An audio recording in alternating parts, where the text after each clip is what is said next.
Welcome to Archangel Revelations and Prophecies 444. I'm Gat, your host.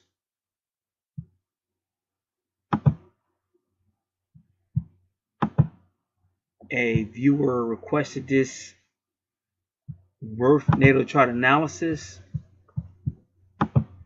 for their relative, so that's what we're going to do now.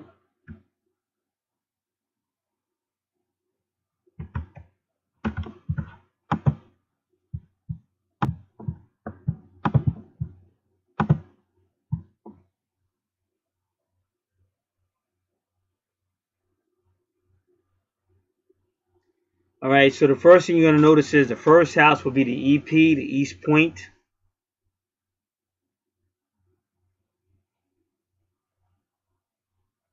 And that's Aquarius. The ascendant is in the 12th house at 28 degrees. So it's not necessarily at the anaretic 29 degree. It's at the 28th degree. But a rising sign would be Capricorn. A lot of times when you see that Capricorn, like in the 12th house or moon sign Capricorn, even sometimes sun sign Capricorn or Capricorn in the 8th house, like mine is, these are old souls. But I recently did a video, and that was a straight up, that one would be like 100% old soul, because it had moon sign and Capricorn in the 12th house. So that would be like 100% old soul, like no dispute. Now in this one, we'll learn more as we get into the chart. But this one, at this point, it's debatable. But the more information you get, it may not be. But when we get to that house, we will look at it. Because as you notice, a lot of their activity is in those, what I would call later houses.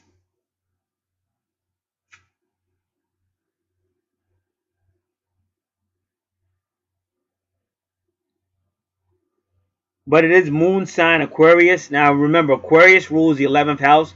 So you could already see it. Now if you notice, that's where their activity is.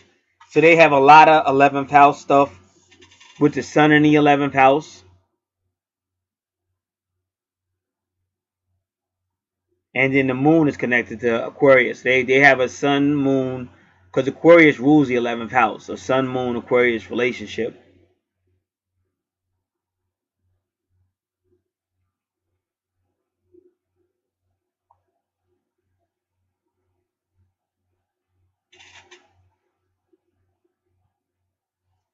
First house is the personality. So remember, both Sagittarius and Aquarius deal with like technology and distance. So that could be a reference to the internet, might be.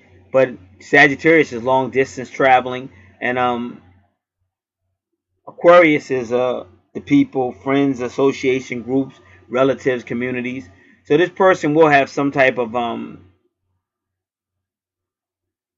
inward, like emotionals, inward and outward, because that's the sun connection of people. And you even see they got Mercury in 11th house. So definitely going to be a communicator there. And then you have that Saturn. Now Saturn can also be karmic, but we're going to have to get back to that when we start to see it on the chart. But Saturn in that capacity, it could represent the job. It could represent a boss, a co-worker, some type of rule or procedure they have to follow when dealing with this. What I was saying, dealing with the people in these Aquarius type environments, or it could be like a male presence, and we might find out more as we go around the chart. But if you notice, Saturn is in the 11th house Capricorn, and the 12th house. Saturn can deal with past lives or karma, and then her Capricorn has Pluto, and well, both the 12th house and Pluto can deal with past lives or some type of lesson that has to be learned or taught. All right, let us continue. Let us continue. Let us continue.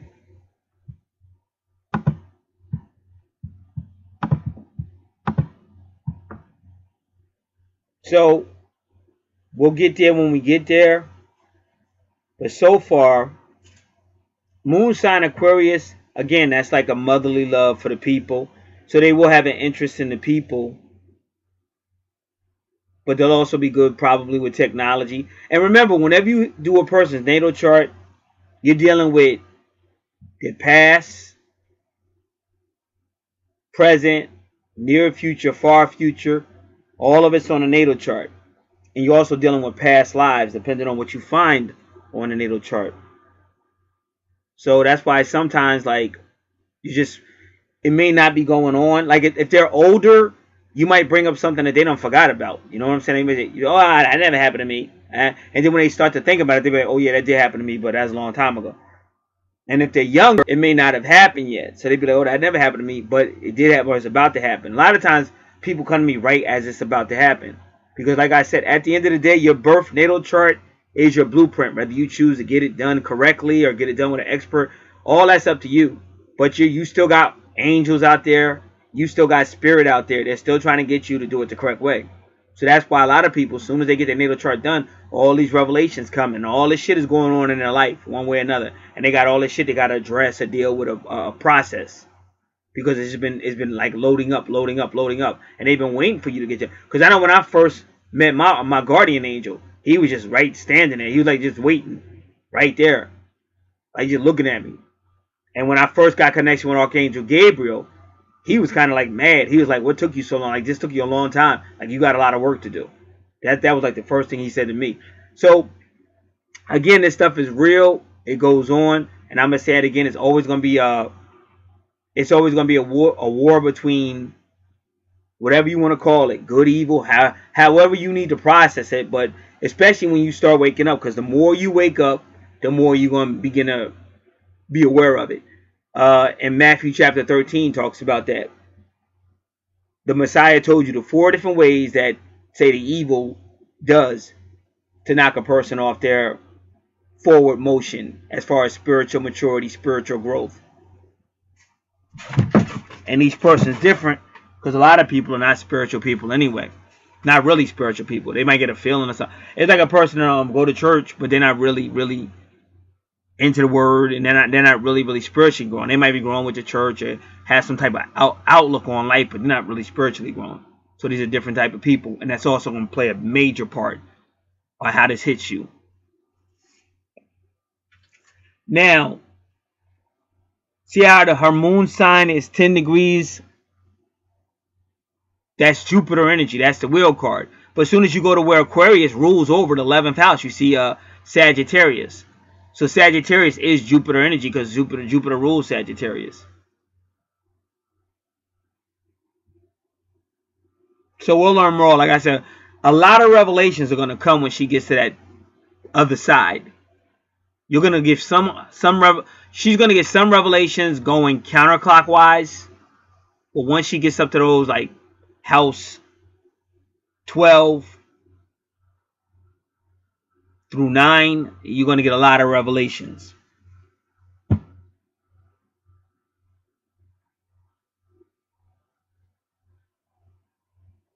The number 7, because her moon is 10 degrees, 7 minutes.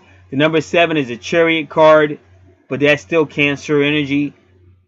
And Cancer, like I said, that would be like your mother. But the Chariot is something coming quickly.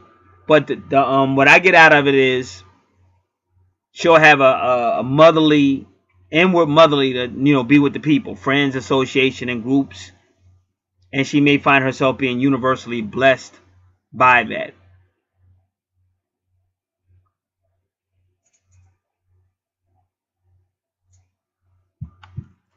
The east point is where the sun went over the ecliptic when she was born, but the east point is also like a person's ego.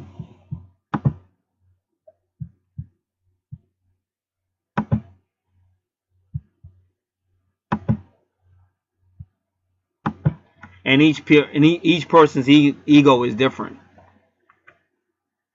Somebody might have an ego problem, but some people might just have an ego where they, like I said, are very zealous around people and stuff like that. That's just part of their ego, what makes them up.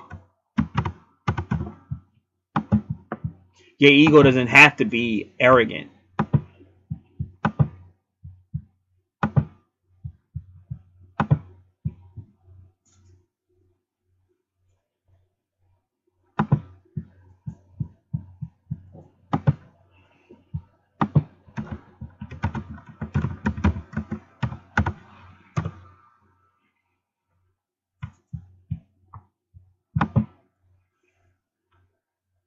Now, number 17 is a star, so that's still Aquarius energy. So she will be hopeful, but she'll have she has an optimistic outlook when it comes to people. Because again, Aquarius is people, places, things, association groups. So in that regard, that was a pretty positive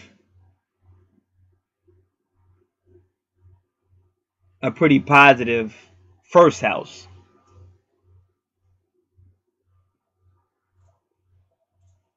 Now, if you notice, remember the Neptune and Pisces rules the 12th house. Now, if you're noticing, you see 28s.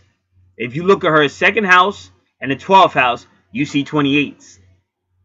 And see, if you got a 28 in your 12th house, that might mean you overdoing it too much. Now, her money, if you notice, she's the type of person, when you're dealing with Pisces, you're dealing with watery emotions. It could be inspiration. It could be spiritual, but it still has that service mentality. So once again, you already know she has a love for the people, the community, stuff like that. And in her second house, once again, that's how she would see her money. How can I use my money to help others? How can I use my money to make this a better world or a better situation? But you got to remember who Neptune is. Neptune is a deceiver. So that's kind of like the people that would be up in church in the passage just making anything up and getting their money. Because when you see somebody wearing alligator shoes and all this stuff you see going on in televangelists and all over, but not just in televangelists, in some of these churches, not even mega churches, local churches in your area. And when you see all these people talking all this, but they pulling up in the best cars and alligator shoes and all that, the best suits. So what do you think the money's really going to the kingdom? Or is the money going to them? And that's why recently one of them pastors got in trouble. And he was trying to say, listen, I didn't buy this with the people's money. This was my money. Yeah, but that's your salary. So you did get that money from the people. Because you're demanding a large salary from that church. So that money that could be going to help the kingdom gospel and all that is going into your pocket. And this is when Messiah came to planet Earth. He called them on it. He called all those religious leaders off of ripping off of God and ripping off them people. And that's why he kicked the people out the temple and was whipping them for the same reason. So this person would have to learn not to be deceived. And there's a scripture where Jesus referred to a little old lady because the other people were just giving from their surplus. But the little old lady gave all she had. But a lot of times when you read scriptures like that, they're prophetic. They're pointing to something. It's a prophecy. Because the main thing is, as long as you're giving, like if you have a giving heart, that's what's important. But you don't have to give everything you had. Because what's going to happen when you find yourself broke? Do you think those people you gave to are going to give back? They're not. It was a family that was giving all that money to a certain TV Christian broadcasting thing. It was but it wasn't CBN. I want to make that perfectly clear. But I'm saying they probably do the same thing. They're not gonna give it back, is what I'm telling you. But it wasn't CBN. I know I said Christian broadcasting. Somebody think I'm not talking about CBN, but it's another broadcasting. But that's all I'm gonna tell you. You can figure it out yourself. But she had been giving, and I could be wrong. It might have been CBN, but she had been giving to them. And then the lady got old, so and was sickly. So her adult children were saying, "Okay, she gave to y'all all her life. Could you give back and help her?" And they said no. So if you think about that, that's out of harmony with what Jesus said. So people will use the Bible when it benefits them, but they're not going to use the Bible when it benefits you. But that's why you can't be deceived by Neptune. And remember, whatever's going on in her second house is going to be going on in that 12th house, because Neptune and Pisces rules the 12th house. But she's going to have to learn one way or another not to be deceived and waste her resources on all this stuff. Because what's going to happen is when a person dies, the world has not really changed. So that money she could have built herself up. She could have started her own ministry or whatever. It might have been people closer to her that could have used, like bloodline. That's what I'm talking about. Family and bloodline might need it.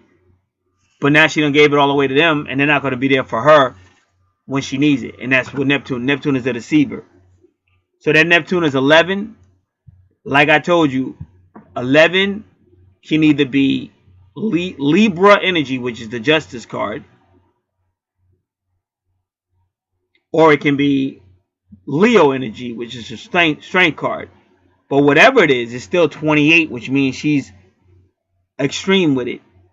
That's what 28 means, extreme with it. And you see it both in her Neptune and Pisces, which rules the 12th house, and in her 12th house, which is the sign of Capricorn in the 12th house. But it's too extreme, giving way too much.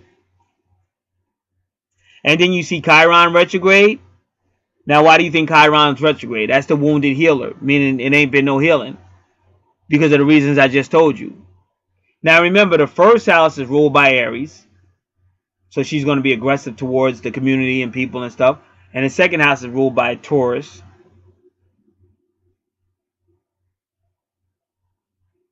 So Chiron is not being healed because she was being too Piscean in a past life, too giving, too supportive. And now she's been wounded by it. And that number 24 is always about the return. That's when the life brings something back into your life that you've already dealt with before. And they kind of tell you what it is, 22. And I've always said 22 is a twin flame number. So that's somebody she had maybe gave too much loyalty to.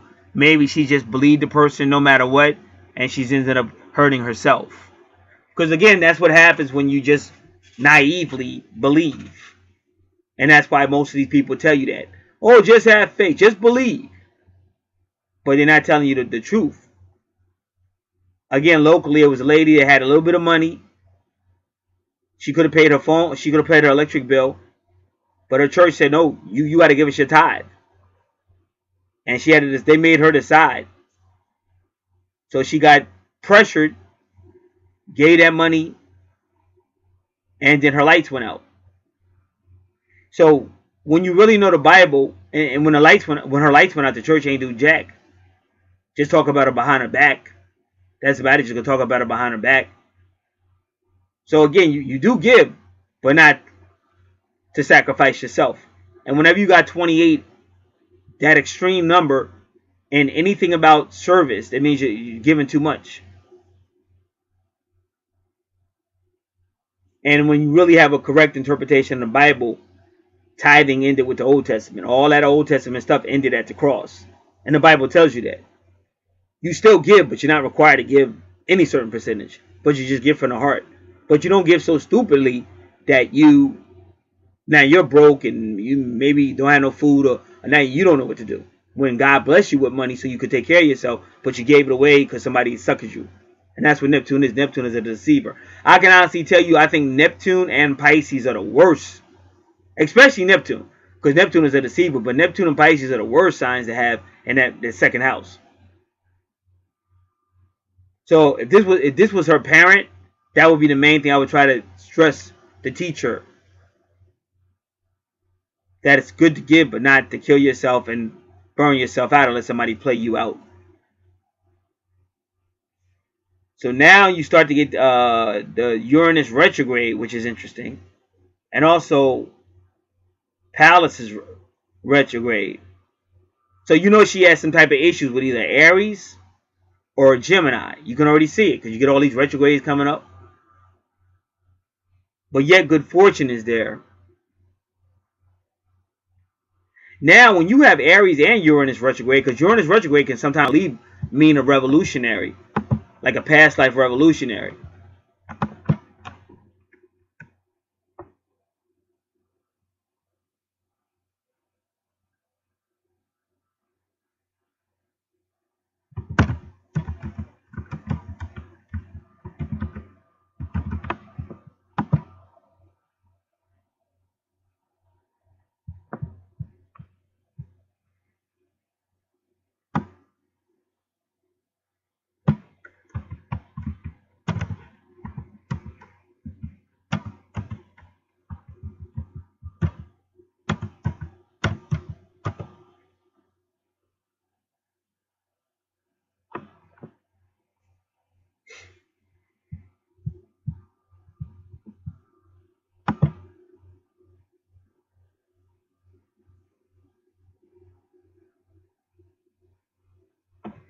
And if you look at that red pyramid inside of her chart, you can already see you got Aries, Capricorn, and Libra. The Libra is always going to represent that relationship. It could be business or a business partner. And Capricorn is going to represent like career or karma, career and reputation. And Aries is always going to represent aggression.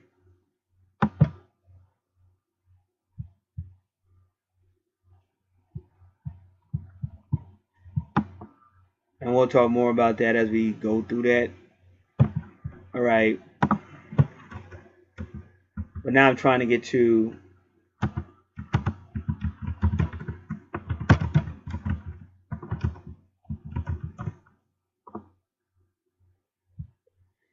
all right, so this will tell us about Uranus retrograde.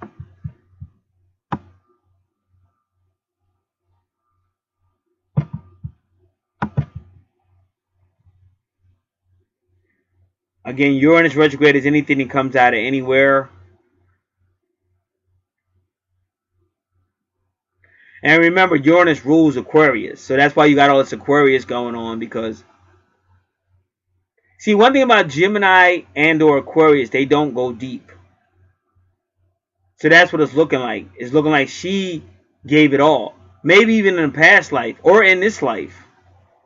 But it looks like she's willing to give it all in whatever I said in those houses. Because I won't know about the other houses till I get there. But it looks like she was willing to give it all at either in a past life or this life. And then she got, like I said, you're gonna get deceived. You're gonna get hurt.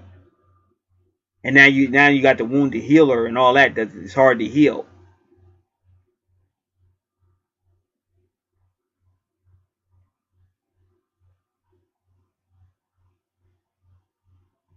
So when you have Uranus retrograde, it can actually be even external stuff. It doesn't always have to be internal. It could be external stuff in the world. That's what I mean by stuff coming out of nowhere.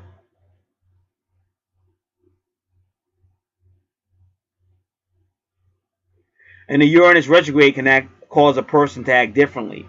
A person who's normally quiet, all of a sudden they become more talkative or whatever. A person who's more wild or more talkative, all of a sudden they become quiet and introverted.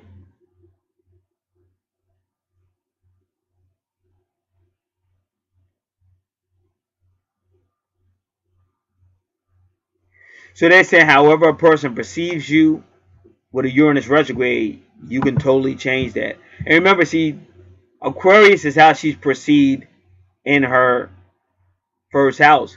But Uranus retrograde will change that. And not only that, but the moon. Because this person's going to be affected by the moon phases. So that's somebody who everybody's going to be saying, wow, is she bipolar or something like that? Because she's always changing. And that Aries, like I said, that Aries ain't going to make it easy.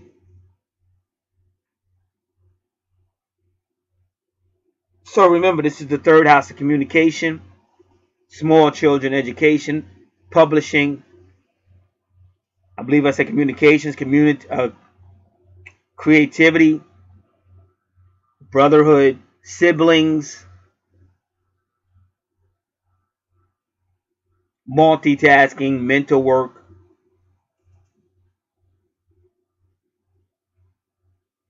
And you see that number 11 again. So that 11 is really up in there. So like I said, that 11 is either the Leo energy, the strength card, or it's the justice card, Libra energy. And if you just look right up above the chart where it's pointing to, you see Libra right there. So you definitely know. See that's how it is. Well, definitely right there. That's definitely a Libra. So you could tell this is some type of relationship situation. And I'm pretty sure it is going to tap back also to a past life. And also it could be this life as well. But you can already tell this is going to pass back to a past life.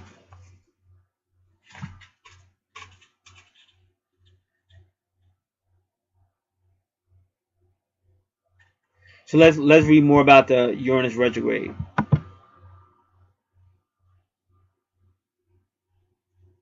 And like I remember, Uranus retrograde can bring chaos.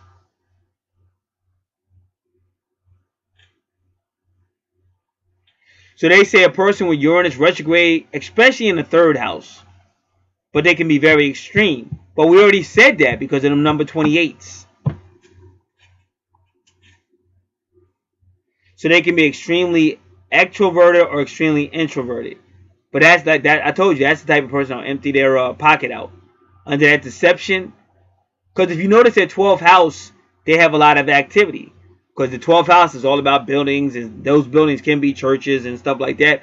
And somebody will lead you to believe, oh, this is what God wants you to do. Now, I recently did a video on that where I said in the 1980s, when I was at that religion I was in, and they would tell the people, oh, you know, this big convention that we're going to hold on the hottest day of the year in the summertime, oh, it's important you be there. You know, because God will be displeased with you if you're not there. So you would have all these old people that were bedridden and they need to be in front of an AC and all, and they would go to these conventions and die. And I used to watch those people fall out dying on the regular. But that was just religious deception. But that's what Neptune and Pisces is all about. And people are always going to tell you what you should do, or God said you should do this. But if you notice, they don't apply the same information to themselves. They're just good at telling you, and that's how people's lives get messed up. And this is one of the reasons why people don't take religion seriously, or people don't really want to deal with religion. So you have to stay in control, or she has to stay in control of her own actions.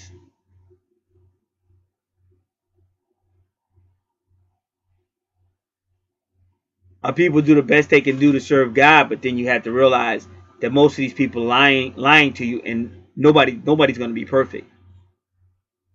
And that's why when you hear something about the woman who gave everything she had, that's an example. But that's not the ultimate. Because if everybody gave everything they had, all you're going to have is a world full of takers. And the good people that are giving ain't going to have shit. And they won't even have anything to do for themselves. Because they done gave it away. So Uranus retrograde is a person who's going to see things as black and white, and that's even how they're going to communicate. They're not really going to understand compromise or gray areas. So that's why I say Uranus retrograde is that revolutionary in a past life, possibly. And that makes a lot of sense because you see Aries right there. So even in this life, in some of her life, she may become militaristic one way or another. Whether joining the military or however you look at it. And you have to be careful of the Uranus retrograde because it makes you feel like you always got to fight.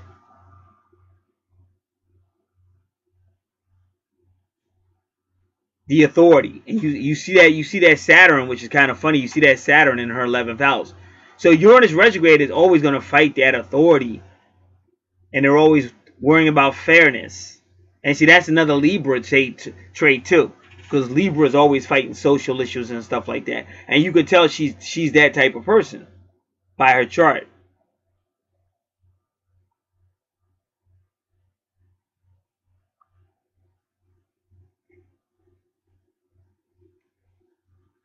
So because of that Uranus retrograde, she has to be careful because she may be destroying relationships, as you can see. And even you see Capricorn, and that's career as well.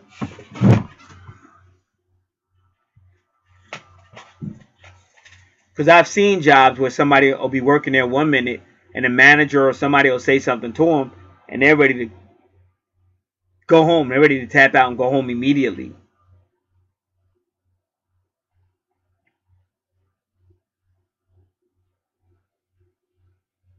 Or if they've been working there for a while, they may just go ahead and go start rebelling.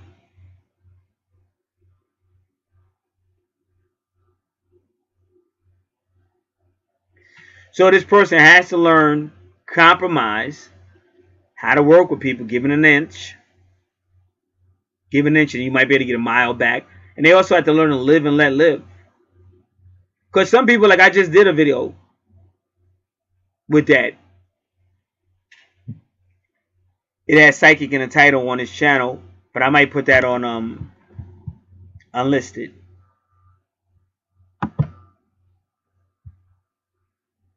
And the reason being is because that video actually was, when I put the date and stuff in the chart,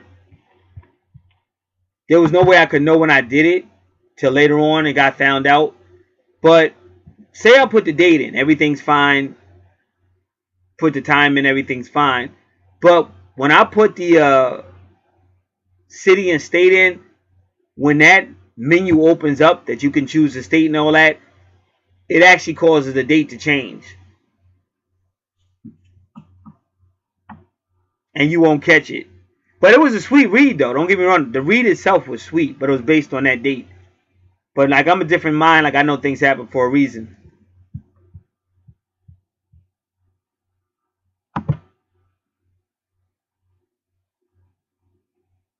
So that's why I put it on unlisted.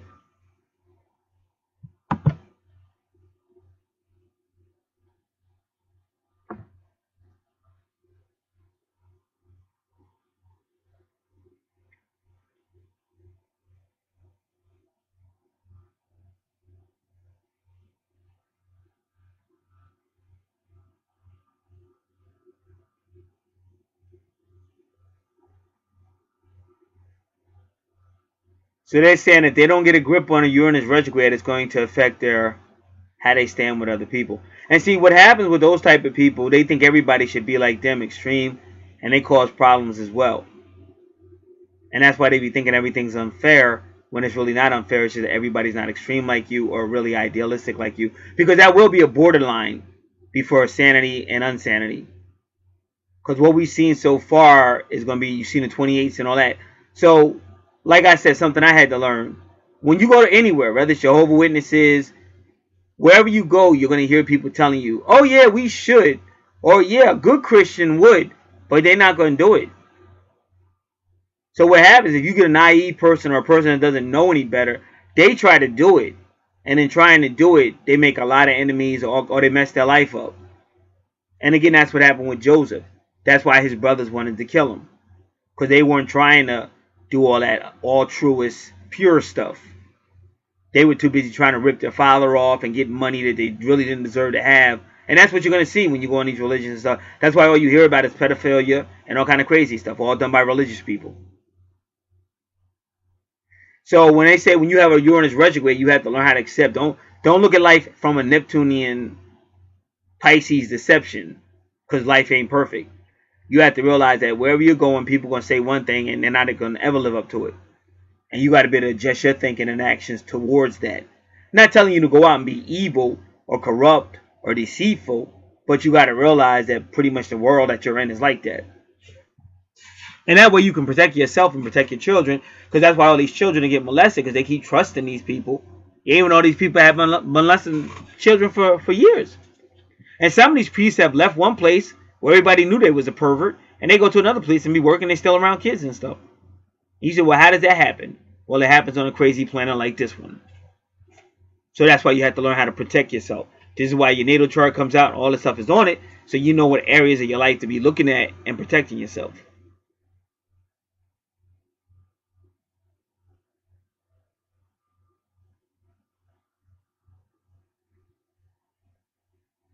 So when you learn empathy, you put yourself in another person's shoes. And like I said, like me personally, like even on that video I did, you'll hear me say things you probably think I wouldn't do. But that's because people listen but don't think. Oh, I don't like his tone, but they don't listen to the content. But on that video that I'm talking about, the one with the word psychic in it, I defended a whole lot of stuff. A whole lot of people. From women that dress a certain way to whatever. Because that's what the problem is, the extremity.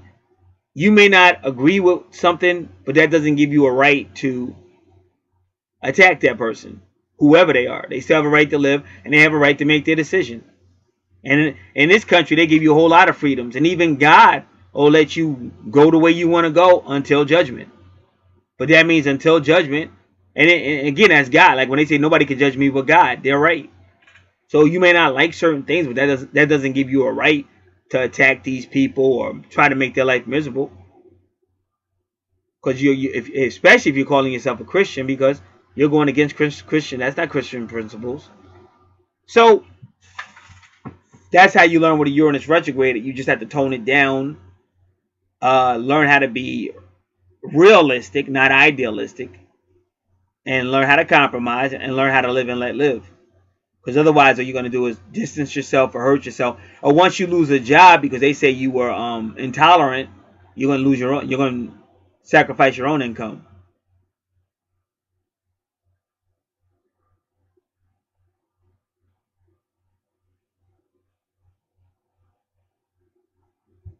So they say this person has to learn how to choose their battles wisely instead of, because this type of person going to want to fight for fairness and, oh, that's wrong, or when they really don't need to. And that's why when people wake up with a spirit of thankfulness, they get that as well. Now, if you're noticing, the red pyramid takes them to Capricorn or career and reputation. The blue pyramid, it's not a full pyramid, it's like blue, then it goes red, but that's taking them right to the 11th house. So it's kind of implying you'll have trouble with people or fellow employees, and you'll even have trouble with bosses. Because that blue pyramid is sticking right towards Saturn. That would be like your boss, your authority, or it would be like the religious pastor, somebody in a religious authority. Could be a priest or even a pope. So they're kind of implying this person, because of the reasons we're saying that Uranus retrograde in that Aries attitude, they would have problems with these people. And it's also going to go out into your relationship represented by Libra. That's why you keep seeing 11. And remember, 11 is also warning you about possible legal situations.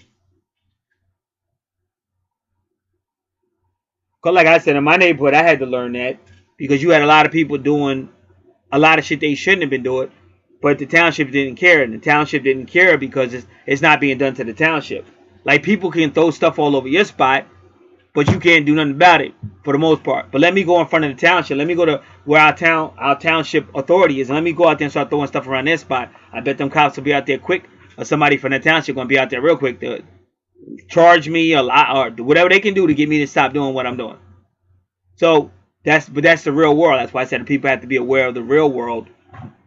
So once I realized that, I do things differently. Like, if I can't talk to the person personally and get them to stop whatever they're doing, and if I can't go over everybody's head and get it done, then some things you just have to let slide.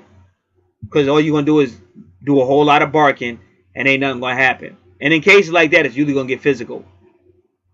Because people are going to, oh, don't say that to my so-and-so or whatever. And next thing you know, you're in some type of fist fights. But that's all aggression. That's all Aries energy. Now, 25 degrees is law. And you have to be careful, because that could be legal law, universal law, but it could also be biblical law. And this person, by the chart, they got all that going on. Because Sagittarius is higher law. Capricorn in the 12th house, that would be like spiritual law, like your church or something like that. And then you got legal law. So this person just has to be very careful what they take on. Because you may really think you're 100% right, but I just told you, like, the world ain't hearing it. And that's why when a lot of people, because I've seen some Christians on YouTube, like, they come outside with that big ass bullhorn, and they yelling at, like, people with alternative lifestyles and stuff like that. But that's just not cool. That's definitely not Christian. And it's definitely not loving. So it's a way you could attempt to talk to people. But once somebody has made up their mind, a lot of times there's nothing you really can do. It's not like you're going to go up to two people who believe in same sex. It's not like you're going to say, oh, blah, blah, blah, and hell. They done already made up their mind. So it's pretty much they're not really trying to change what they think. And if they were going to change, that's after maybe they try something like that, it don't work out, or they go through some type of experience that opens their mind or heart up to wanting to hear what God has to say. But usually in a case like that, you're not just going to walk up to them. And some people may agree to a Bible study, but even then, it's not even going to be like a real Bible study, because you have to really tone it down. Because if you don't tone it down, they might ask you to leave. Like, say you come into their house for a Bible study, but then you can't go, well, homosexual will be judged by the fire. They're gonna kick you out. So you gotta, and as long as you toning it down, it's not really gonna be that strong. And that's what a lot of people do. Like, a lot of churches do. A lot of churches believe lead you to believe that, oh, just come in, come on in. Or any and all can come on in. But you can't do any and all come on in, because you're going to water down the teaching. And you, like I said, I'm talking real right now. I'm not talking about some common church. I'm talking about God authority. Because when you got numbers like 25 and stuff like that, that's God authority. So, or I don't see no 26s yet, but 26 will be God authority as well. So you can't water down God's authority just to get people to come in, and that's what a lot of these mega churches and all that stuff do. And then you find out the pastor's doing his thing, or he's cheating on his wife and all that. But that's because they keep watering down the word of God, and you can't do that, because again, that will be eternal damnation.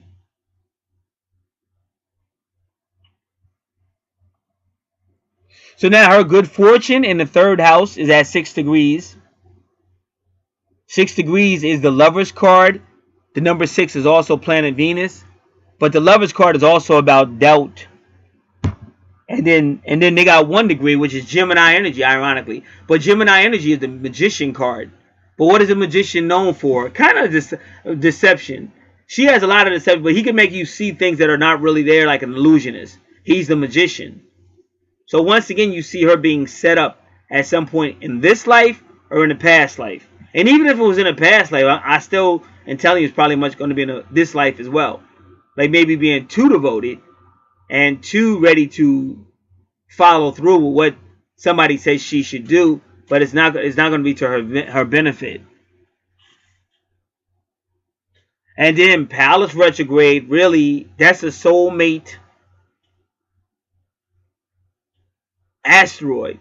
But Pallas retrograde can also mean like the society or the people, because she's very interested in the people. But Pallas retrograde at 27 degrees can also be either her or her twin flame, or who is her soulmate. But see, there 27 means this person is a good speaker, a diplomat. And sometimes when somebody is just a good speaker, you believe them, that's how you also get yourself in trouble. Because you're going by what they say, but you're not questioning. Like when they say, oh, I gotta either pay my bill, and the church is saying, listen, you gotta pay your tithe. But if I don't pay this bill, they're gonna cut my lights off. Listen, you gotta believe in the Lord. You gotta believe in the Lord, but you gotta pay your tithe. You know what the Bible say. So the person go ahead and pay the tithe, and the lights get cut off. So another person would have just thought a little bit more. And sometimes it's a hard decision, but you already know what's going to happen. So common sense would be pay your bill. Because once some lights go off, it's all kind of stuff. To get them back on and stuff sometimes can take forever. But like I said, if people really knew their Bibles, tithing is not a requirement. That ended with the law on the cross. So you wouldn't even be putting yourself through that perplexity without the deception. But you already see Neptune and Pisces in the money section. So she's going to make a lot of unwise decisions based on a religious belief, a spiritual or religious belief.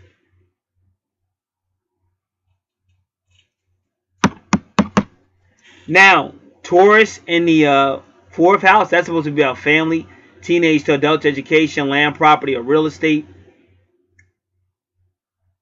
The mother of the Imam Coeli, health. But all she has there in that house is Taurus. And Taurus is all about finances, your value system, your possessions. In some cases, Taurus can be sensual. And Taurus might be even a bully or hard-headed. And sometimes Taurus may put value on people. But you don't put value on people like you would a possession.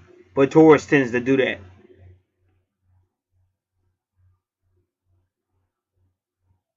So she just has to make sure she's not putting value on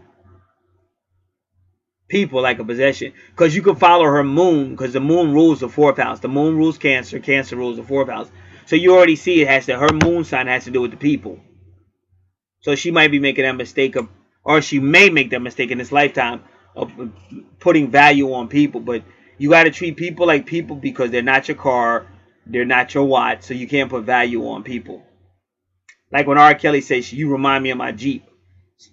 So you shouldn't be telling no female that she reminds you of your Jeep, because she's not a possession. That's putting value on a human. You don't do that. And Taurus like to put value on everything. So you got to watch doing that in the 4th house. Taurus can also be a teacher. So at some point in her life, she might be a type of teacher. Because your 4th house is about teaching. It's about education and stuff like that. And Sagittarius represents like a higher teacher. The 9th house represents like a higher teacher, higher teaching. And Taurus can also represent like a teacher, but he's usually more earthly, more fleshly, more concerned about the money and stuff like that. But even the Taurus card is the Pope. That's the Hierophant of the Pope. That's the Taurus energy. Now, whenever you have Gemini in the 5th house, see, that's all about very creative person, because they might be able to sing, rhyme, rap. Very creative, very creative. But one thing about them is, like I said, they're on a different level.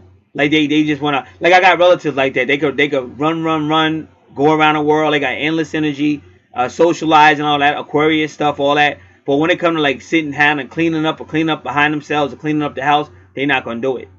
So that, to me, that's the biggest danger.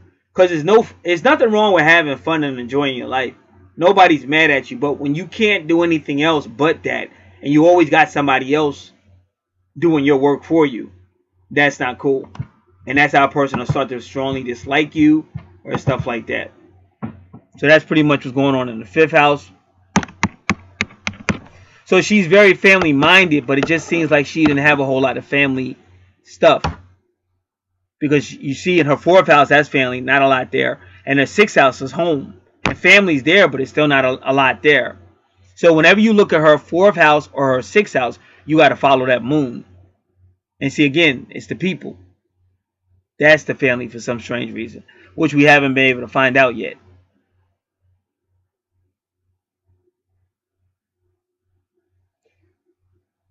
Now, 7th house is relationship, karma, could be legal, could be justice. But if you notice, in the 7th house is ruled by by Libra. So both times you see 16 on Mars. So her type of love or relationship is based on Mars and Leo. And even if you go over there right now, Mars and Leo at 20 degrees. And that's Pluto energy. So I'm going to tell you that same Pluto energy at the 20 degrees that you see, because that's the Judgment card. See, even that's saying legal though. Because 20 degrees, 20 is a Judgment card, Pluto energy. So it could be transformation, but it's still karmic because it's going into her 12th house. Endings.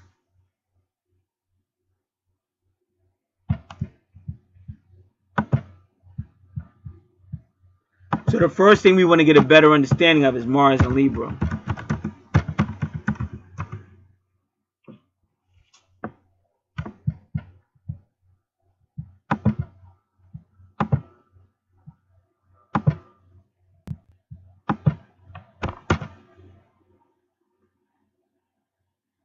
And like I said, as far as that psychic abilities, I may leave it public for a little bit.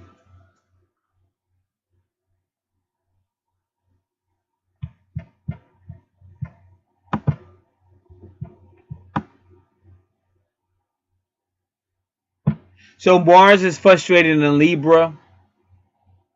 So Mars is in its detriment in Libra. So once again, it's not giving favorable responses for relationships for her.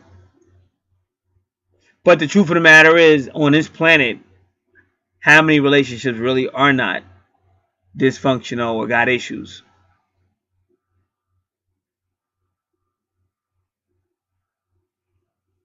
They say Mars is impulsive because Mars wants to act and it wants to act freely.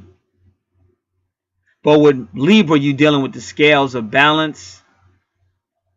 And Libra don't want to wait. Like Mars don't want to wait for all that balancing and all that. Mars is just wants to go.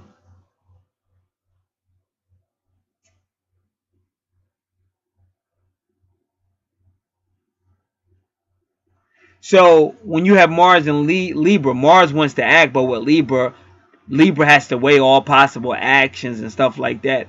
And even Taurus is like that because Taurus is real patient. Remember, both Mars and Libra, both Libra and Taurus are ruled by Venus. So this can lead to a passive approach where actions never go beyond the idea stage. And they say if you see a Mars and Libra person, they have a lot of pent-up energy. And they say it can lead to provoking others. And we already saw that. We already talked about that.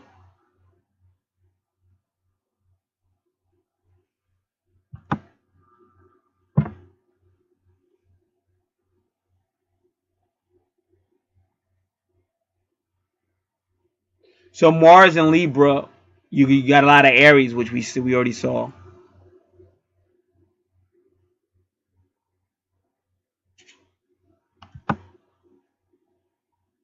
Mars and Libra likes beauty, artistry, balance, and they already said justice.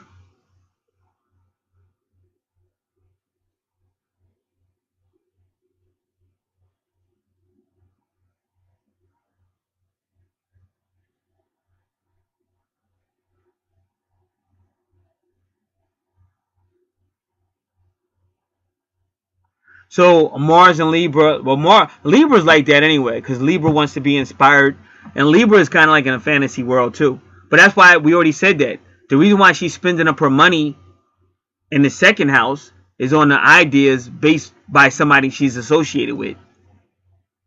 So, but Libras have that problem because I just got done dealing with a Libra. They gotta be with somebody, got to, and it's just sad because you should never ever give up your right to use your brain and make decisions. But Libras, they just want to lock in. That's their main concern is to lock in.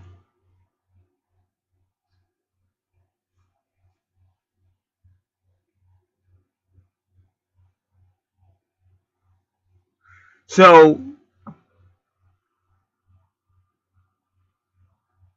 their creativity will be set on taking anything that they feel is a conflict and turning it into a work of art. And that's again why they're willing to spend their money up because they really believe spending their money up or all that is going to change stuff, and usually it doesn't. To be fair, and what you had to say, just like Solomon said. Solomon said in the book of Ecclesiastes, even if I was to get it all together, who's to say the person that comes after me is going to do what I did? The person that comes after me might tear down everything I spent my life building. So that's why Messiah said, take one day at a time. Learning things like being thankful, being gracious, being grateful, that'll go a long way. But all that planning and investing and all that, it doesn't necessarily mean that's going to happen or stay that way.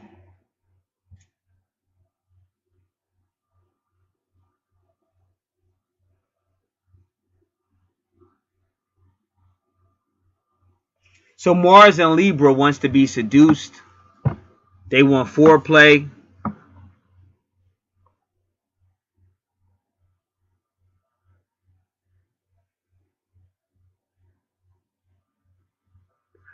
And they keep using that word. I keep trying to tell you, an idealistic person. So they want like idealistic intimacy and stuff like that. But reality may fall short. And if you've been listening, you hear me. You keep hearing me say that.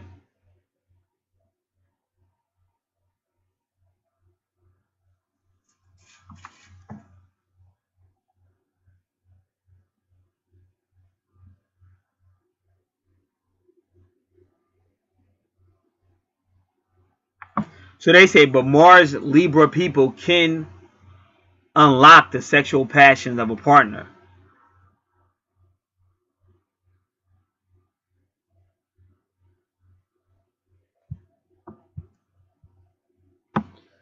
So they say with a Mars Libra person, you have to set the tone right. But if you set the tone right and everything's flowing, they say, intimacy will be at its peak.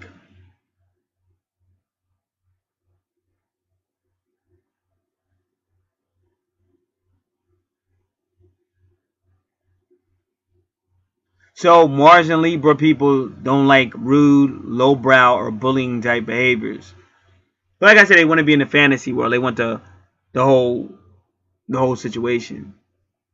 But the danger in her chart that we read so far, that anybody that can do that, because like I said, that's the one thing about this life. You'll always have a guy or a female that knows how to smooth talk. But those are usually the ones that can, once they get in, they hurt you even worse. And sometimes it's the person who's not all that. Maybe he is rough. Maybe he is a little aggressive as far as what he wants in life. Or maybe he's been through some shit so he's defending himself. But that's the part no, I don't want that guy. But that's the guy that would at least be loyal. He wouldn't be hurting you. So you have to know these things in life. And like I said, most people, a lot of people don't think. And that's why the same thing keeps happening over and over again. Like I said, everybody tells you that it's insanity to keep doing the same thing over and over again and getting the same result, but you keep doing it over and over again anyway. So in these cases, that's what you kind of get, because people don't learn, or they just go through it, and then once they get hurt, then they got to go through a period of whatever they're going to do, and they never learn. They never sit there and go, well, maybe I should have chose a different type, or maybe I should have slowed down. They're not going to come to that conclusion. It's always going to be something, especially like with a Uranus retrograde. That's extreme, extreme, extreme. And with that type of extremity, you're never going to learn. And that's why in school, they put you in a room where you can allegedly be quiet and learn. Because if you didn't have to go to school, like most kids, if they didn't have to go to school and be, pretty much bullied by the whole school administration, pay attention, sit up, I'll send you to the office. So if they was home, like if you gave them kids their books at home and said, hey, listen, just get the job done, okay?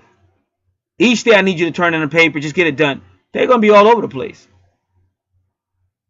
Music's gonna be playing and all that. They're not gonna learn. So that's why I says the reason why they are sent off to school is to really push you in that, to make you really get it.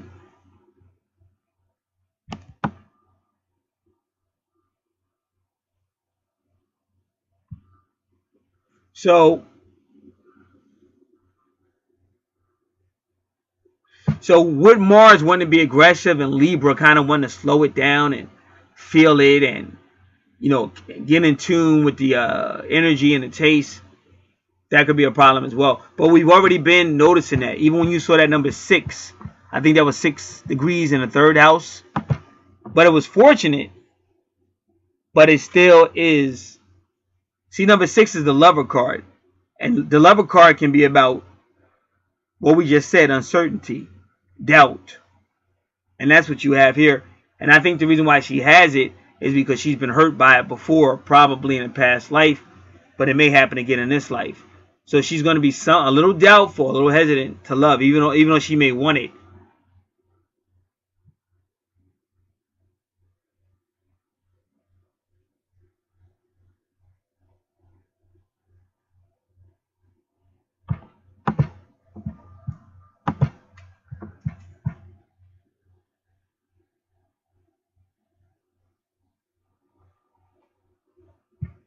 But the Mars and Libra will help her take on challenges, especially like for other people. Social issues and stuff like that. And she's already got the Uranus retrograde because Uranus wants to fight. They're waiting to hear some bad news. Oh, this injustice happened. Oh, what? And then let's go. But sometimes those type of people, the same thing like 12th house people and Neptune people and Pisces people, they get so involved with other people's problems and the problems of the world that their own love life and their own even family life is not that great. And even on the chart, if you're noticing all the family spots, 4th house, 6th house, you don't see a whole lot of activity going on there. But in a like 12th house, Pisces, Neptune, Aquarius, 11th house, you see a lot of activity. So now you know why. I told you we would figure it out, but that's pretty much why.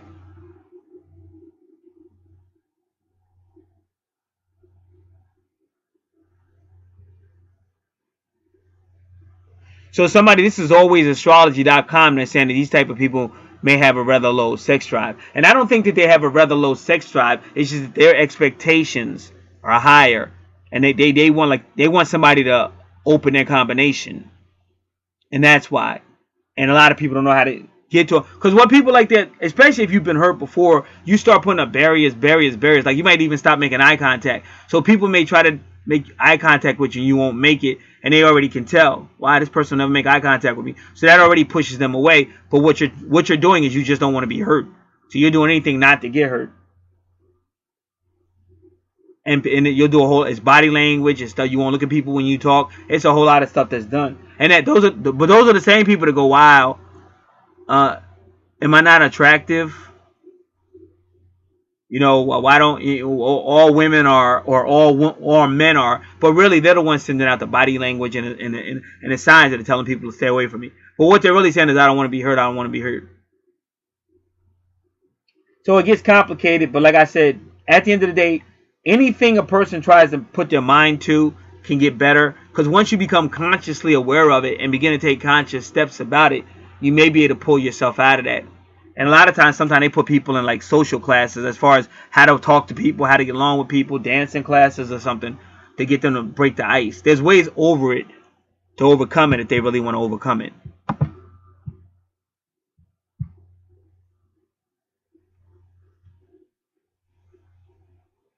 All right, now Virgo in the 8th house is a lot like Pluto in the 12th house with Capricorn. This might be some type of home situation, home business. Because even when you look in a career where Capricorn is, the 10th house MC is Scorpio. So this is implying some type of home business. And it could be psychic, could be alternative. Everything that's in the 8th house is the supernatural, but also the unknown. And it could be highly sexual. Because you even got Venus there. And money. And you see Jupiter is 9 degrees, which is Virgo energy, or the Hermit. And that's a person that has their own outlook. 21 is there as karmic, though. 21 is karmic, the world card, which could be a good thing. And the medium coeli is 22, which is the number for like twin flames. And medium coeli also takes you to the true north node, which is in the 7th house. Right? So it is some type of, it could be a partnership, who knows? But it's some type of career house relationship going on here. True north node is 17 degrees, is Aquarius energy. 16 degrees is the nurturer, which again is a Mars. And when you understand Mars and Libra, because again, that's what that is. That's the 7th house of Libra. But this person really wants you to slow down and be attentive. And the more you slow down and be attentive in a forward motion way, not aggressive, but a forward motion way, they'll begin to melt down. And remember, Leo is very romantic too. But notice Leo is childish too. So he's gonna want the humor. You hear me say that sometimes, but some people want to be talked to like a child, even if they're a grown adult. And they need, in this case, this person would need that. You know, when y'all used to watch The Fresh Prince of Bel-Air and he'd be on the phone talking to a female and doing all that, I love you more, and all that stupid stuff. He's like, what are you doing, and all that. And then they wouldn't hang up the phone. All that silly stuff. So this person right here would love that kind of stuff. So that's the way I look at her chart. She really is looking for like a romantic a Mars energy type romantic. And even if she was stone cold in the beginning because of that Capricorn, it's going to warm up. And you can see it. You see Juno with Capricorn, and you got Pluto, which is the transformation. So it's definitely going to be, her love is going to be based on her earth sign situation. Now, it doesn't necessarily mean it's an earth sign person, but it's got to be like an earthy situation. That's why even like with Capricorn, that could be any place of business. 12th house could be any building. But it's going to be like some type of foundation. Because for some reason, I think she needs that. Like she needs to feel a certain type of way. And that's why I said some people, if it wasn't for going to church regularly and stuff like that, they may not be with the person they with.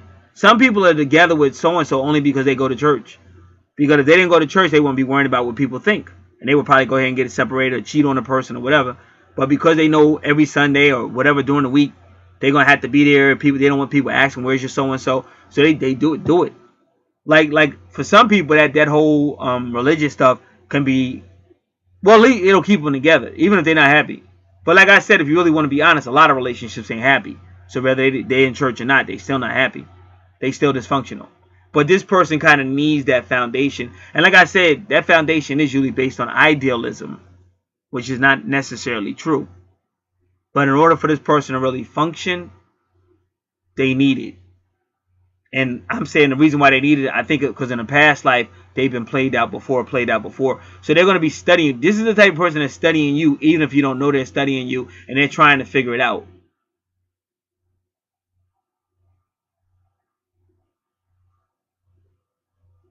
Because I know where I work at, it's a female that works there. And I've seen her a couple of times, but she's been acting real strange, like lately. And I think I know the reason why. I'm just not sure.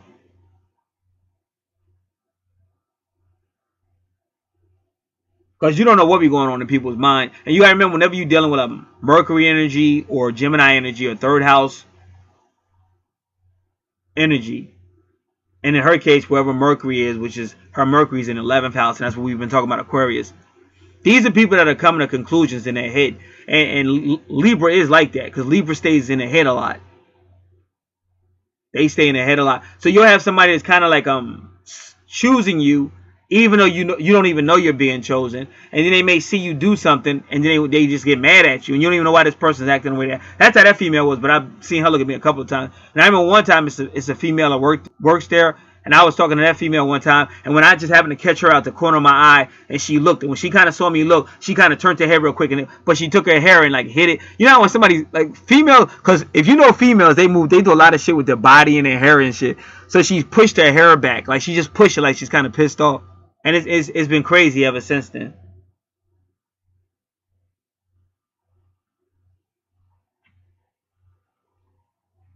And she's been kind of like really cold, since then, kind of like really. Because when I saw her yesterday, she was about to leave, and I think I said something to her, and I said something, I forget what I said, happy holidays or something. And then she said something, but she tried to say it like she didn't remember my name, and I know she knows my name, but the way she said it was like she didn't remember my name and shit. So I thought that was weird. But that's all that stuff is psychological. Because that's the first time she's ever said and didn't say my name. So all that stuff is psychological and stuff. But I try to tell people, don't put yourself through all that drama. Talk. Because people are not a mind reader. You'd be better off kind of telling somebody or trying to let them know you're interested than to not say nothing and then get mad at the person, because that's not really their fault. You didn't let the person know. But that's how I kind of see that one with hers. It's always kind of been like that. And it started right when that other girl started, when the other female started, and she saw me talking to her, and then that's when ever since then it's been like downhill with her.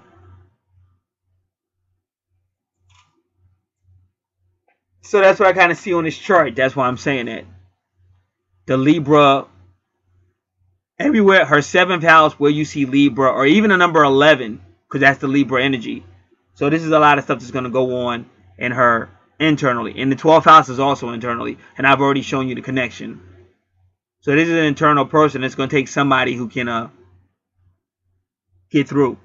You know, somebody that's a little bit more aggressive, or somebody's, even like I said, you see Leo in the 7th house, same thing. Mars in Libra and Leo. Remember, those are both fire signs. So that's the type of person she needs. He's got to be fiery. But then she still wants that stability of, say, a religion or some type of foundation. Because she needs all that to make her feel like this, I'm not going to get screwed again. And I'm pretty sure I've been there too. Because I'd be like, should I start dating? Like, I mean, not lately, but in my lifetime, I've said that. Should I, date a church girl? I've done stuff like that too. Because you're trying to figure out a way to get some stability without the BS. But in her case, it'll be somebody that's a little bit aggressive, maybe even a romantic. That's Leo and Aries, or Leo, and Mars is Aries too. So when I said Mars and Libra, that's just I'm still saying Aries because Aries rules that.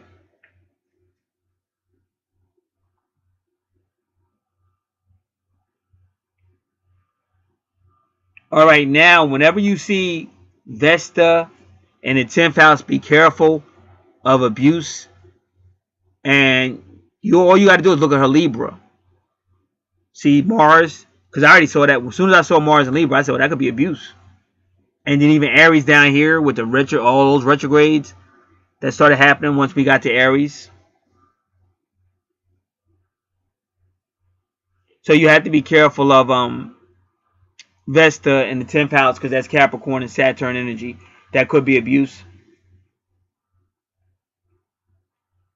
or some type of abusive situation. And in this case, it could be employment or any of these people she's affiliating with. And that's why I say you always got to protect the young because it could even be stuff like that. 4 degrees is Aries. See how Vesta's at Aries? See what I'm saying? So Aries, and when you follow her Aries, that's when you got that Uranus retrograde. So that could definitely be some form of abuse. And remember, your 3rd house is usually the young person. 22 is the twin flame.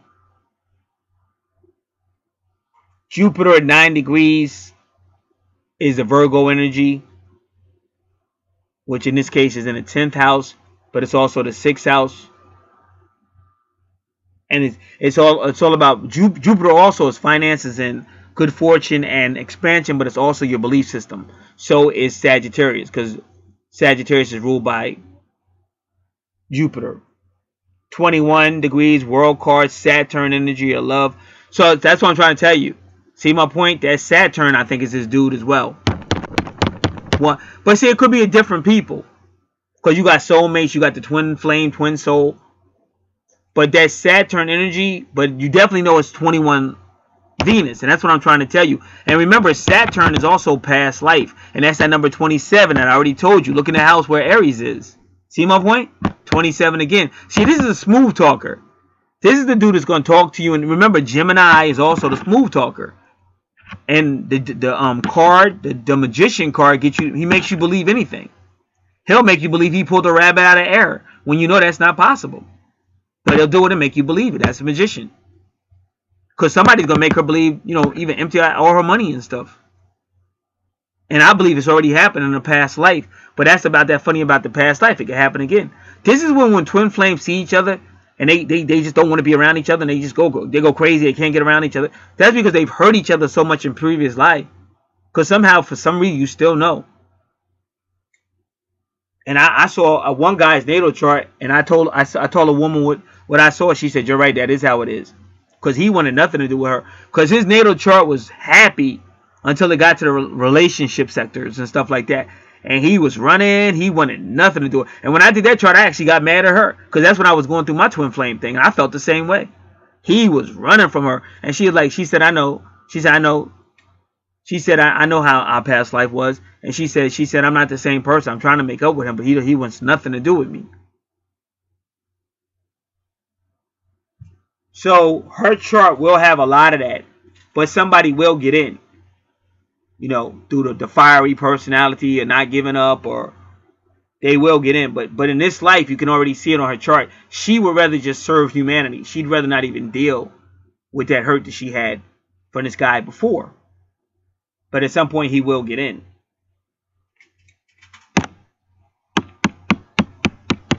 The 9th house is the higher self house. It is your belief system, but this is higher. This would be like adult education.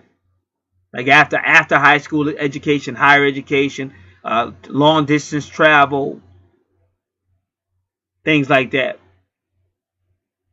So Vesta is telling you that she will still have service, but she is going to have to deal with an aggressive situation, Aries energy, and it probably will be 22 from her twin. And she'll also be involved with the supernatural, however that is, and that will be her career. But remember, there's a lot of stuff in the 8th house, from banking to past life. You've heard me read it over and over again, and I made sure I gave her the full free report. And again, it's love again, but it's 27, world card, Saturn energy, which I know is this house right here. See, her 10th house is pointing you directly to the 11th house. And then you got 22 degrees again, and that could be considered a restart. But both of those numbers, 22, whether it's a degree or a minute, is twin flame. But 22 degrees is like a restart. Because the major arcana goes from 0 to 21, card 0 to 21, and then 22 would be like a restart. And remember, when you're dealing with Pluto and Scorpio, what is that? That's death and resurrection, death and rebirth.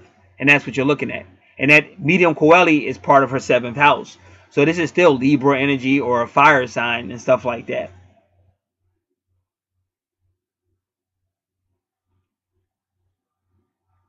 11th house, sun in Sagittarius, like I said, is your higher self.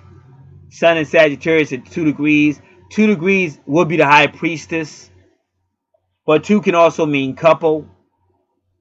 24 degrees is the return. And you see the 27? So you know it's the same person that's in the 3rd house. So this is them getting back together again. Because remember, it's going to be many deaths, many rebirths. Because of Pluto, because of Scorpio. And even the 12th house can be death and rebirth. As well as the 8th house. It's 3:33 p.m. And it's only give you 27 degrees with the number 3. And the number 3 is also the Empress card, which is about growing and building. And it could be the 3rd house of the zodiac, which is Gemini energy. But the Empress card is Venus energy. But it's still taking you back to the 3rd house. So that 27 is a guy that he's a good talker. He's diplomatic. Like he could fuck up and still get you to take him back. He's that good with his speech. And it looks like he's that good with his actions. Because some people just want to be happy. And they're willing to forget about what you did. Or at least put it to the back. I won't say they forget it. But they're willing to put that to the back burner because they really want to believe that we can get past this. But in this case, it may not happen that way. She may have to, in this lifetime, she may have to have a little bit of aggression. Because in her case, she's going to have to take her fun or whatever. She's going to have to take her happiness. Because you could already tell it's going to be challenging. But that's why you're seeing all these Libra. That's why you're seeing all these Mars and Aries. And it's all in relationship sectors. And even Leo can bring the drama. But the good thing is, her chart is way better than that other chart I did. And maybe that's why I said everything can happen for a reason. Because that other chart I did, woo. Alright.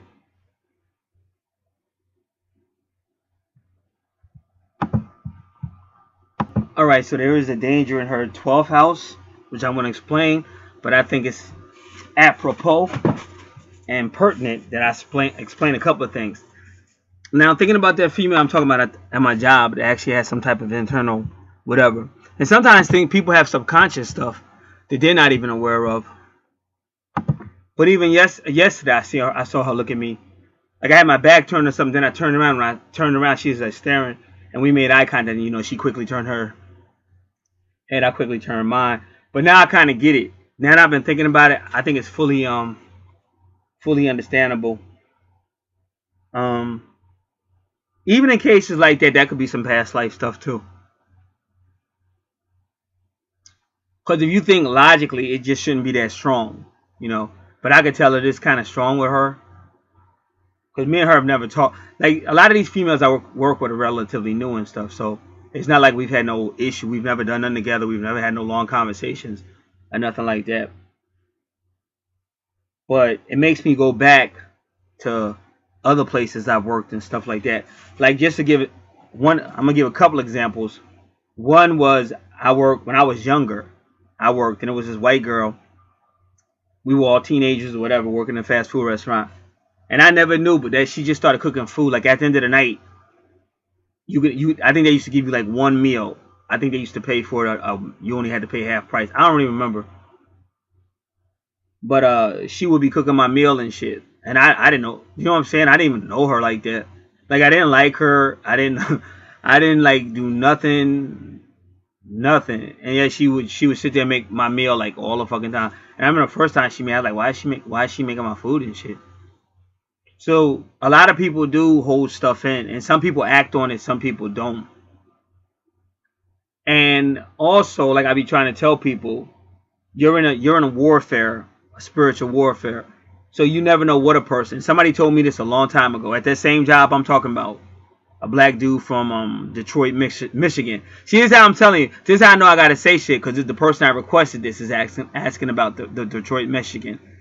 But he was in Jersey. He worked there. He said, man, you don't know what these people think about. He said, you think you go home and you think you dream about them, but they be dreaming about you. He said, they be dreaming about you too, talking about the females and stuff. And you don't know what kind of dreams they have and stuff like that. And you have so many people that'll do certain things just based on a dream. So you don't know what are people, but I know she does. She did look at me. We did look and stuff like that. And the funny thing about some of these people, even if you think they looking at you, and they might be, but some of these people, if you go up to them and try to make it a reality, they'll act like you're stupid, even though they are thinking about you. You know what I'm saying? And then sometimes that's how you get fired too, because even if she likes you, that doesn't mean it's just crazy world. And that's why, you know, people say a lot of stuff about females and people say a lot of stuff. But I'm just speaking in general, just from decades of being here on this planet. So like I said, and I recently heard another guy say that, especially with a lot of guys that are getting in trouble because of reasons similar to this. And he said, listen, I don't make no move with no female unless I know fully that's what's up. He said, any female I kick it with, I know specifically. He said, because if you don't get that, he said, this is what you get. You think it's going one way, and then out of the blue, she'll change it and be going a totally different way. And that's how you find yourself talking to police officers and stuff like that.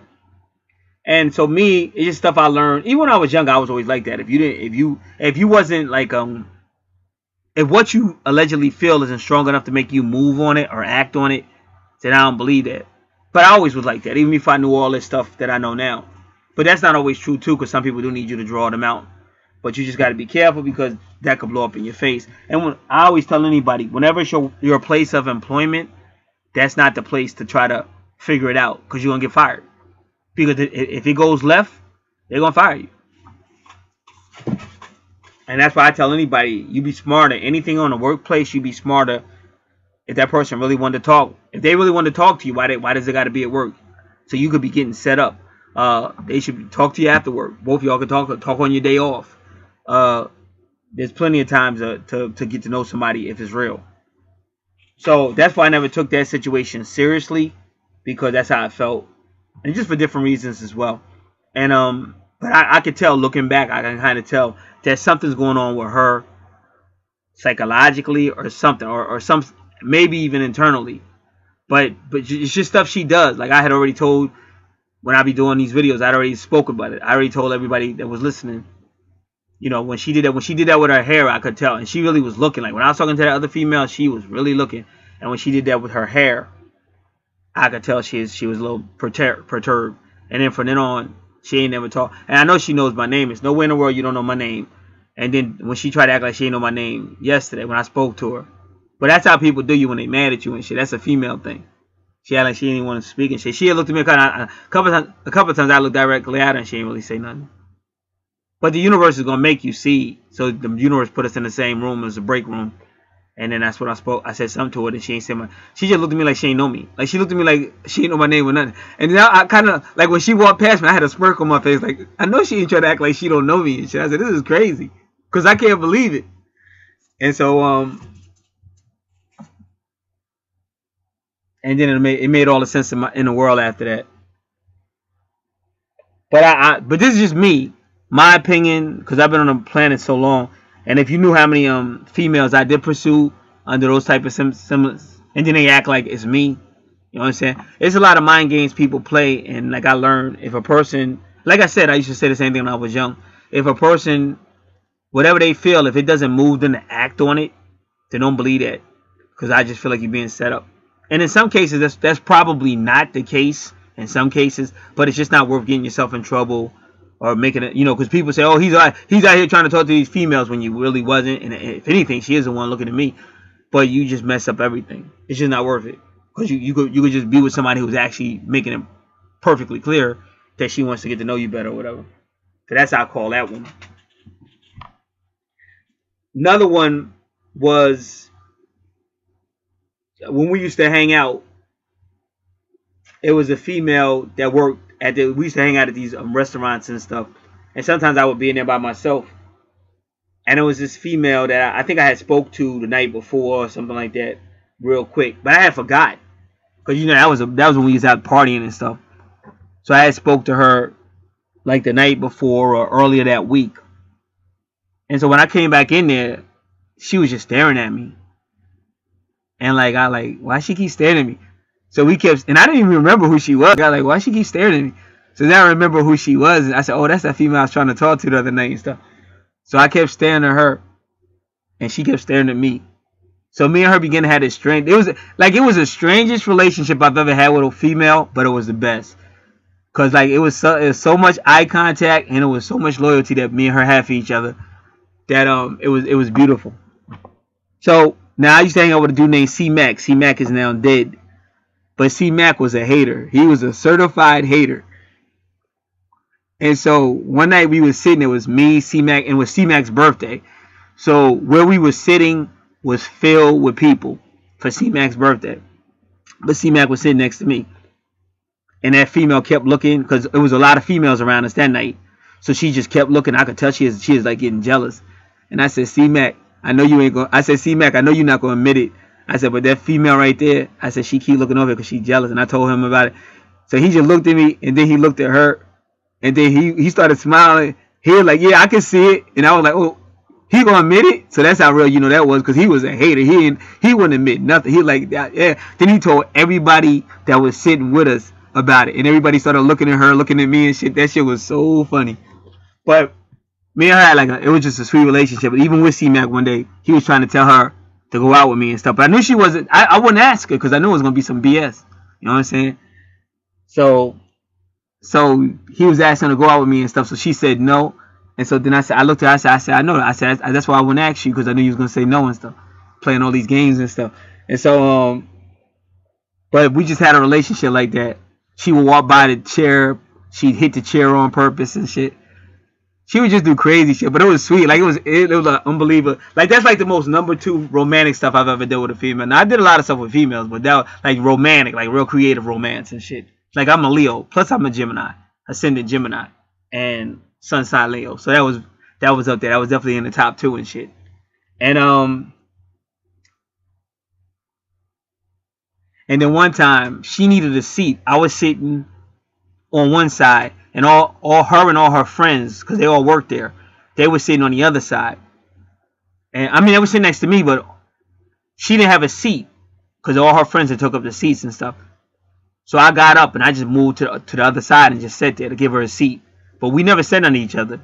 And so then the lady that was working there, she saw what I did. She said, I saw what you did. You just gave your seat to her, didn't you? And she said, oh, you so sweet.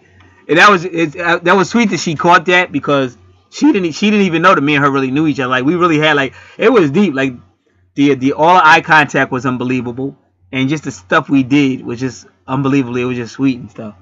But it never escalated. So the point I'm trying to make is that's the type of different relationships you have with different people. I still think it's based on past life stuff. I really do. That's why you click with some people, don't click with others. And plus, God, I'd be trying to tell you, God gets involved with a lot of stuff. Because had I clicked with all the females that were back, and I probably would have tons of kids and all kind of stuff. I probably wouldn't be in ministry because I'd be too busy trying to work to pay for these kids. So God was always there to keep me in the ministry and stuff. But I just felt the need to say that, saying that these things can be real, and that's what's up. And as far as a female at my job, like, if you're not gonna talk about it, or if you're gonna be you're mad at somebody, they don't know you're mad and all that, that's kind of silly to me, And I wouldn't know what to do. To be honest, I wouldn't know what to say to her, because she's only gonna fake it. Like if I came up to her and tried to have a real conversation, she's only gonna fake it, like she's not interested, or where am I getting at? And that's how people be getting fired. They shouldn't have been fired and shit like that. The stupid reasons like that. So you gotta really know what's up, and go accordingly. And that's why I tell anybody, if you feel a certain way, you should try to really let a person know one way or another, so that it ain't no misunderstandings or coulda, shoulda, woulda, maybe if I click my heels 3 times and all that. All right, so this is what you got to be in danger of. Lilith in the 12th house with Pluto. Now remember, Lilith is a lot like Scorpio already, and now she's conjunct Pluto. So this is going to be somebody's secret. They're keeping it all in. Then they're getting evicted. That's what I be telling you when you work with people like that. Because I could really tell she was pissed. Like I want to be wrong. You know what I'm saying? Like I want to be wrong. Like I'm saying, maybe this is my male ego, and maybe I'm tripping. She wasn't thinking nothing about me. But I'm telling you, looking at everything, Definitely. Definitely. And I know she knew my name. So not to say my name, you acting like you don't forgot my name. It ain't been that long.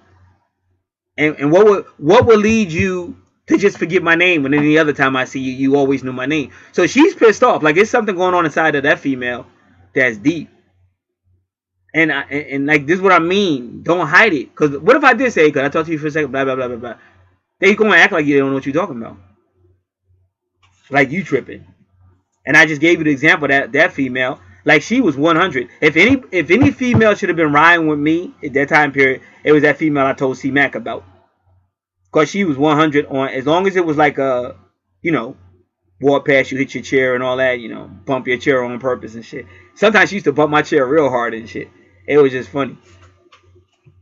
And I don't know what she's looking for. I know she's looking for more aggression from me and stuff like that. But you got to be careful. Because what you think is, oh, I'm just letting her know I care. That shit could get flipped on you. Oh, it's harassment. He's stalking me. So, got to be killed. That, and even like I said, I heard another guy say that. Because too many people got brought down. And you, as somebody's word against your word and stuff like that. Especially when you're talking about stuff that happened 15 and 20 years ago. Who's to say what really happened 15 and 20 years ago? So, you have to be real careful. So this is the house of secrets. This is what I'm trying to tell you. The 12th house of secrets.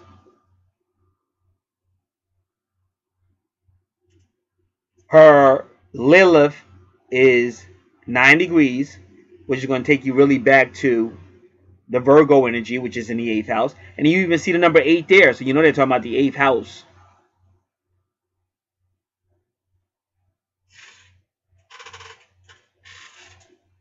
So she's got a 12th house, 8th house thing going on in her 12th house. So again, about secrets and then transformation, because you got Pluto. But remember, Lilith is internal as well.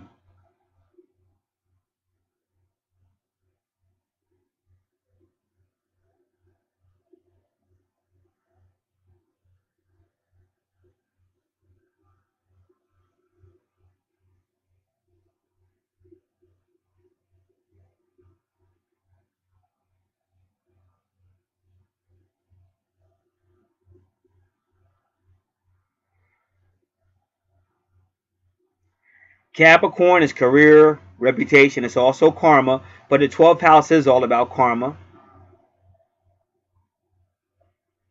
12th house is about your fears, could be enemies as well. Ideally, in the 12th house, you're supposed to take all your secrets and all that stuff and get it out and deal with it so you can work on it. It's supposed to be the house of reckoning, but most people don't do that. They keep all that 12th house stuff going on in the 12th house, and this is why, like I said, they live lifetimes and they live a lifetime and they got to keep working on stuff they should have worked on in a previous lifetime. And especially in this world, because in this world people don't want to deal with it. So because you didn't deal with it in this world, that means in the next world you're going to have to work on it again.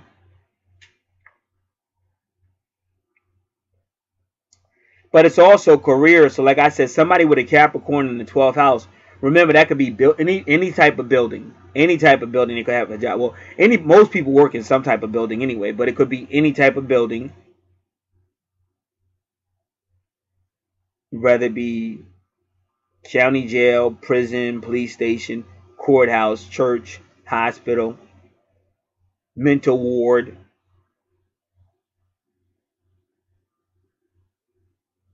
But what Lilith does, like I said, Lilith can also do the same thing Scorpio does. And Lilith can be very vindictive, just like Scorpio.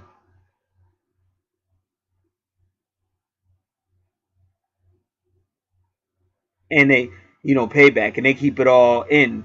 And that's why I said when you see that female, the way she's acting,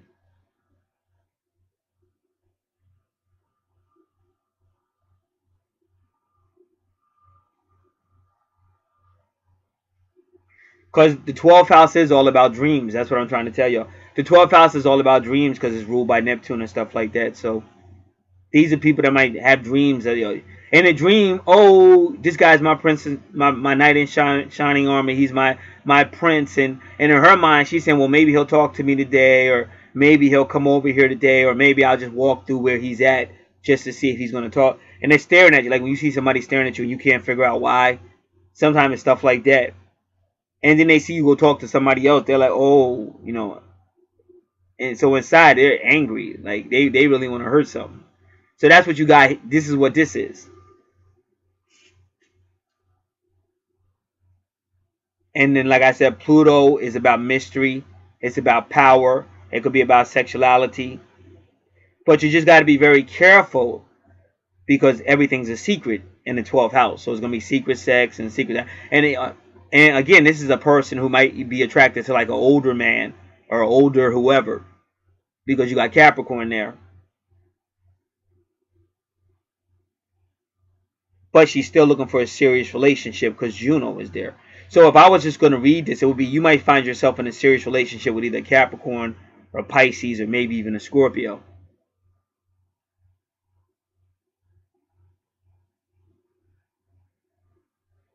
And her 17 Pluto again is Aquarius energy. So that's a transformative Pluto experience or a secret sexual experience with Aquarius.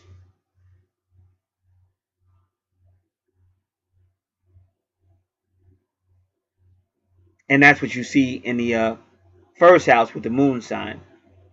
And the moon sign also deals with a like Scorpio and Pluto. Because if you know anything about reincarnation, when a person dies, they go into like that would be the eighth house because that's the underworld. When a person dies, their soul or whatever goes into the eighth house. But the moon sucks that soul. It sucks that soul, swipes it clean of this life and the memory, and then it sends it back down. But with it comes a record of the past life.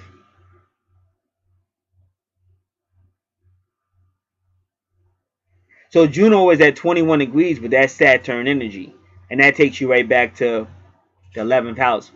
Because Saturn could be the guy, but like I said, there might be some abuse there. But that's primarily because of the Aries energy as well.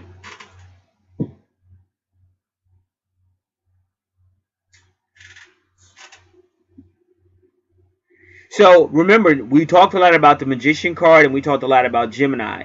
Remember, that's short. Like if you were talking about Gemini or the third house, that's short distances.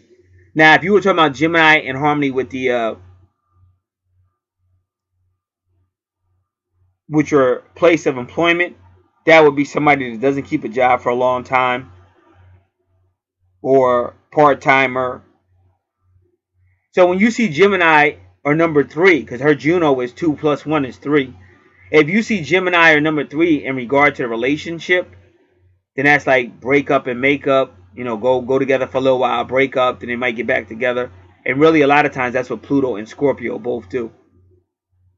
Because all her love, Venus, Juno, they're all connected to Pluto, Scorpio, and then Libra's connected to Mars. So it's going to be some type of intensity. Might be a lot of power struggles, break up, make up, and stuff like that. So that will pretty much do it for this chart. And again, like I said, there's a lot of information given, and that's why I tell people to take notes and stuff. They got the free report because what happens, like I said, a lot of people get a lot of information, and it's hard because you're getting hit with a lot of information. You'll be like, did he cover that? Did he cover that? And most time it is covered. It's just that it was so much information, you're just like, wow. So that's it. Keep checking out the channels for any offers that are out there. Make sure you have the most recent services offered and price list as well. That's the main thing I would say. Like, try to be honest, because when you're dealing with Scorpio, Pluto, Lilith, the 12th house, it's a lot of secrets, and people are not open or honest, and then that's how things get out of hand as well. And